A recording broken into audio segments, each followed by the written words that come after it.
Change చేయండి. అదే గుర్తించండి. ఎక్కడెక్కడెక్కడెక్కడైతే మీ మనీ మనీ ప్యాక్స్ అంటారు. మనీ బ్యాగ్స్ అంటారు తెలుసు కదా! మనీ బ్యాగ్స్ అంటారు తెలుసా మీకు? లా ఆఫ్ అట్రాక్షన్ లో మనీ బ్యాగ్స్ అంటారు. అవే మీ మనీ బ్యాగ్స్. మనీ బ్లాక్స్ అని బ్యాగ్. మనీ బ్లాక్స్ కాదు, మనీ బ్యాగ్స్. మీకు మనీ బ్యాగ్స్ అంటారు. కొన్ని 444 అని, 555 అని, కొన్ని నెంబర్స్ ఉంటాయి. కొన్ని సీక్వెన్షియల్ నెంబర్స్ మనీ బ్యాగ్స్ అంటారు.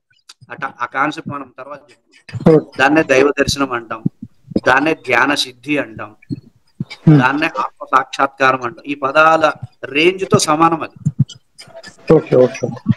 అర్థమవుతుందండి. ఇన్ని పదాలని మనం అక్కడ పెట్టొచ్చు. ఆ స్థాయికి పెట్టొచ్చు, ఆ స్థితికి పెట్టొచ్చు మనం ఈ పదాలను. సో ఈ విశ్వ నియమాలన్నింటిలోనూ ఈ ఒక్క విశ్వ నియమాన్ని పాటిస్తే మీరు అన్ని విశ్వ నియమాలని పాటించండి. విశ్వ నియమాలు చాలా ఉండొచ్చు, అందులో ప్రధానమైన 5 తీసుకున్నాం. ఈ 5 కూడా 5 మీరు పాటించక్కర్లా, ఇది ఒక్కటి పాటించండి.